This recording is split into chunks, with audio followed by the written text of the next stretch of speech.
जय श्री राम दोस्तों, आज के ब्लॉग में आपका बहुत बहुत स्वागत है। आज है हमारा डे 161 यानी कि 161वां ब्लॉग। तो अभी निकल चुके हैं हम घर से ऑफिस के लिए और आज लग रहा है सुबह सुबह बहुत ही ज़्यादा बारिश हुई है। पानी वानी इकट्ठा हो रखा है। कल रात को भी हुई हो सकती है जब हम सो गए होंगे तब। अब मुझे ऐसा लग रहा है धीरे धीरे ठंडा वाला मौसम आने वाला है, क्योंकि ना अब सुबह उठता हूँ तो पंखे में भी ठंडा लगता है, फिर कम करना पड़ता है दिव्या लोगों के लिए। गाइज़ आज का ना मौसम काफ़ी मस्त हो रहा है और साथ ही साथ आज का जो हमारा टॉपिक है वो भी काफ़ी मस्त एंड इम्पॉर्टेंट है काफ़ी लोगों के लिए। वैसे तो सभी के लोगों के लिए इम्पॉर्टेंट है, लेकिन खासकर उन लोगों के लिए ज़्यादा इम्पॉर्टेंट है जिन लोगों ने अभी अपनी जॉब स्टार्ट करी है। बेसिकली अभी अपना उन्होंने एक जॉब करियर स्टार्ट करा है, तो उन लोगों के लिए बहुत ही ज़्यादा इम्पॉर्टेंट है। आज हम वैसे बात करने वाले हैं फाइनेंशियल प्लानिंग के बारे में। देखिए वैसे मैं कोई बहुत बड़ा एक्सपर्ट तो हूँ नहीं, लेकिन फिर भी जो अपने एक्सपीरियंस और अपनी गलतियों के हिसाब से मैंने सीखा है उस हिसाब से ही मैं आप लोगों को बता सकता हूँ। तो थोड़ा बहुत हम आपको शेयर करेंगे ज़रूर। अभी थोड़ा सा आगे चलते हैं और अब हल्का हल्का बारिश भी शुरू होने लग गई है। देखिए दोस्तों, फाइनेंशियल प्लानिंग एक ऐसी चीज़ है जो हर एक इंसान को करनी चाहिए, चाहे वो जॉब स्टार्ट ही कर रहा हो, चाहे वो जॉब में बहुत आगे बढ़ चुका हो, चाहे उसको 15 साल हो गए हो, 10 साल हो गए हो, 5 साल हो गए हो। लेकिन हर किसी को करना बहुत ज़रूरी है, क्योंकि उसके बिना लाइफ बहुत इम्बैलेंस हो जाती है और कुछ भी आप सेव नहीं कर पाते हैं और आगे आने वाली परेशानियों से लड़ नहीं पाते हैं। तो फाइनेंशियल प्लानिंग अगर हमें किसी ने पर्सनली समझाई होती, सिखाई होती, तो बहुत ही अलग वे में आज हम अपनी लाइफ जी रहे होते। तो दोस्तों, जो गलतियां हमने करी हैं मैं नहीं चाहता आगे आने वाली जनरेशन ऐसा करे, तो वही आपके साथ आज शेयर करेंगे। दोस्तों, फाइनेंशियल प्लानिंग के बहुत सारे फ़ायदे हैं, जिनमें से आप कह सकते हैं कि एक फ़ायदा ये है कि आपकी लाइफ में स्टेबिलिटी आती है। आप खर्चे अपने कंट्रोल में रख सकते हैं, अपने हिसाब से कर सकते हैं, साथ ही साथ सेविंग भी कर सकते हैं। एंड दूसरी और सबसे इम्पॉर्टेंट चीज़ मुझे लगती है, ये आगे आने वाले इन्फ्लेशन से लड़ने के लिए हमें बहुत ज़्यादा हेल्प करती है। तो कहीं ना कहीं जब ऐसी नौबत आती है कि आपको जॉब छोड़नी पड़ती है या आप जॉब में थोड़ा सा गैप हो जाता है, तो वहाँ ये आपको एक स्टेबिलिटी लाता है। आपको बहुत ज़्यादा परेशानी नहीं होती है जॉब छोड़ने से या किसी भी वजह से। तो फाइनेंशियल प्लानिंग का सीधा मतलब यही है कि भाई अपने आप जो कमा रहे हो उसमें से कितना खर्च कर रहे हो, ठीक है, कितना अपनी ऐशो आराम में उड़ा रहे हो और कितना आप सेव कर रहे हो, इन्वेस्ट कर रहे हो। दोस्तों, आप भी सोच रहे होंगे इतना बढ़िया टॉपिक मैं कैसे आपके साथ डिस्कस कर रहा हूँ बाइक चलाते हुए, मोटो व्लॉग करते हुए। जो फाइनेंशियल एक्सपर्ट्स होते हैं वो अपने स्टूडियोज़ में बैठ के आपके लिए वीडियोस बनाते हैं, आपको एडवाइस देते हैं, और हम बाइक मोटो व्लॉग करते हुए आपको समझा रहे हैं। तो थोड़ा सा अलग है लेकिन सही है। वैसे ऐसा नहीं है, मैं जाऊँगा आपको आगे की डिटेल्स ना अच्छे से घर पर चल के ही बताएँगे, क्योंकि डिटेल्स बताना ज़रूरी है, अच्छे से समझाना ज़रूरी है। जो एक फ़ॉर्मूला है उसको आपके जहन में उतारना ज़रूरी है, तो उसके लिए हमें कंप्यूटर पर बैठना पड़ेगा। घर चल के ही आपको अच्छे से डिटेल में बताएंगे, डोंट वरी। दिल्ली में सच में बारिश ने इस बार बहुत ज़्यादा परेशान किया है। जल भराव, जगह जगह गड्ढे, जगह जगह परेशानियाँ हो गई हैं। बस दिल्ली में वो एक चीज़ आनी बाकी रह गई है, वो है बाढ़। मुझे लगता है बहुत ही जल्द वो भी आ जाएगी। बारिश अभी शुरू हो गई दोबारा से। हम ऐसा करते हैं, गोप्रो को अंदर रखते हैं और आपको शाम को मिलेंगे, अच्छे से आपको समझाएंगे, बात करेंगे, आपके साथ डिस्कस करेंगे। अगर आपको वीडियो अच्छी लगेगी तो बताना ज़रूर कि हाँ हमें वीडियो अच्छी लगी है, कमेंट करके जाना। और थोड़ी भी हेल्पफुल रहेगी तो आप हमें लाइक कर सकते हैं, सब्सक्राइब कर सकते हैं हमारे चैनल को। चलो आपसे शाम को मिलते हैं घर पर डायरेक्ट। तो चलिए दोस्तों, फाइनली हम ऑफिस से घर आ गए थे और अभी बज गए हैं लगभग 9, 8:30 बजे के आसपास मैं आ गया था। नब्बू मेरे को थोड़ा सा परेशान कर रही है। तो आज का जो हमारा टॉपिक था, अब उसके बारे में बात करते हैं थोड़ा विस्तार में। तो आपको उसके लिए मैं लेके चलता हूँ अपने कंप्यूटर में। तो चलिए दोस्तों, अब हम लोग आ गए हैं अपनी कंप्यूटर स्क्रीन पे और मैंने पहले से ही पेज ओपन करके रख दिया था। इसे हम बजट रूल के नाम से भी जानते हैं, फाइनेंशियल रूल के नाम से भी जानते हैं और इन्वेस्टमेंट प्लानिंग के नाम से भी जानते हैं।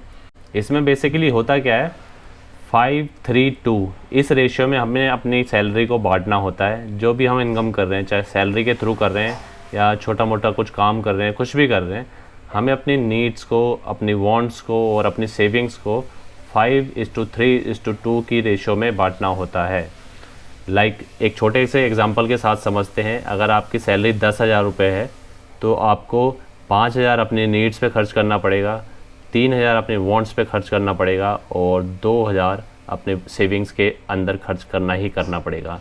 तो तब कहीं जाके आप जब फ्यूचर में अपनी इन चीज़ों से लड़ते हैं, जो भी कुछ अनहैपनिंग आ जाती है, मिस हैपनिंग हो जाती है, तो उन चीज़ों से जब हमें लड़ना होता है तब जाके हमें जो हमारी सेविंग्स होती है ये 20% वो काम आती है।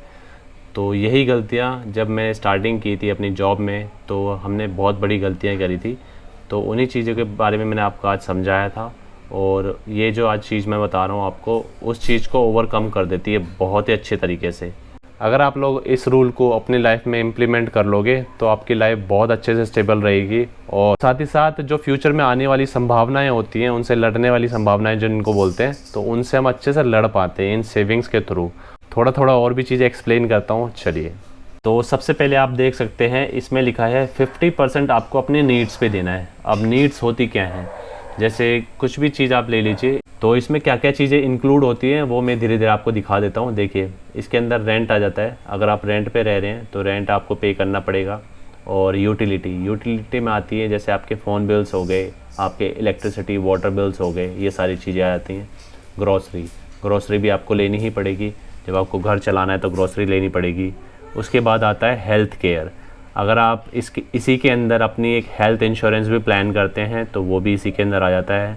बच्चों की स्कूल की फ़ीस, कॉलेज फ़ीस एट्सेट्रा, तो इस चीज़ के अंदर आपको मैनेज करना होता है। अब जिसकी सैलरी कम है वो ये ना समझे कि मैं नहीं कर पाऊँगा, वो भी कर सकता है, लेकिन मैनेज उसी तरीके से करना पड़ेगा।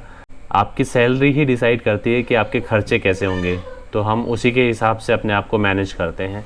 और 30% हम अपने वांट्स में भी देना ज़रूरी होता है। ये नहीं कि हम सेव ही करे जा रहे हैं और घुट घुट के जी रहे हैं, तो वो भी चीज़ ज़रूरी नहीं होती है। ये जो 30% और 20% होता है ना, शादी से पहले अगर आप चाहो तो 30% को सेविंग्स में कर सकते हो और 20% को वांट्स में कर सकते हो। उससे होता क्या है, आप आगे और अच्छे तरीके से अपने फ्यूचर को बना सकते हो, तो अगर आप चाहो तो। और शादी के बाद काफ़ी जिम्मेदारी आ जाती है, काफ़ी कुछ हो जाता है, तो उस केस में आप 20% अपनी सेविंग्स को कर सकते हो और 30% अपने वांट्स को कर सकते हो। या फिर ऐसा कर सकते हो कि 20% वांट्स को कर दो और 60% नीड्स को कर दो, क्योंकि काफ़ी सारी चीज़ें और बढ़ जाती है नीड्स में। तो 30% वांट्स में भी हम समझते हैं क्या चीज़ें हैं। तो इसमें काफ़ी सारी चीज़ें आती हैं, जैसे कि कभी कभार आप मूवी देखने जाते हो, छुट्टियों पे जाते हो, कुछ लग्जरी आइटम ख़रीदते हो, जैसे कि फ़ोन हो गया, टेलीविज़न हो गया, या कुछ भी हो गया, AC हो गया, इसमें ये सारी चीज़ें आती हैं। तो 30% में आपकी वो चीज़ें आती हैं जिससे आपको खुशी मिलती है, मतलब जो प्रोडक्टिव चीज़ें होती है ना, उस तरीके से लगा लीजिए।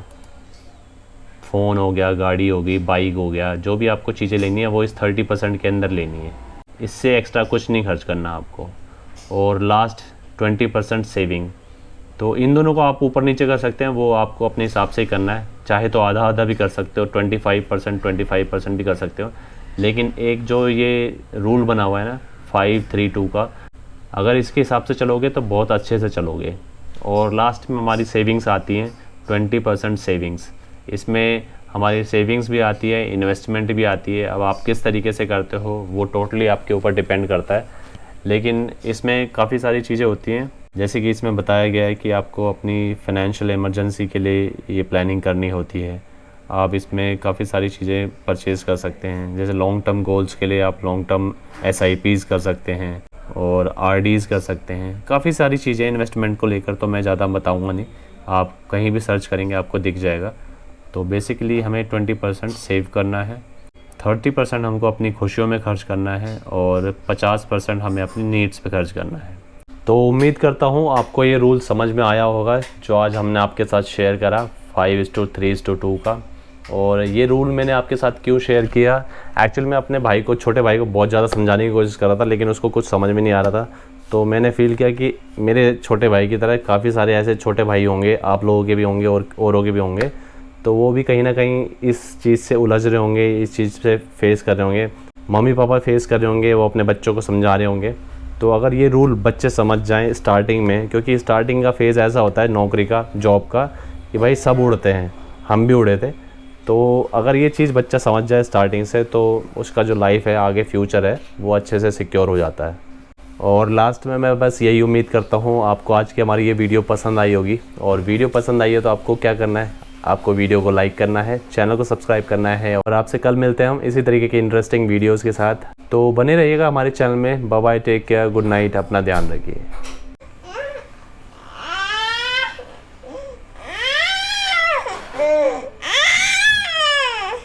क्या हुआ बेटा? दिव्या, इसको पकड़ दोगे थोड़ी देर?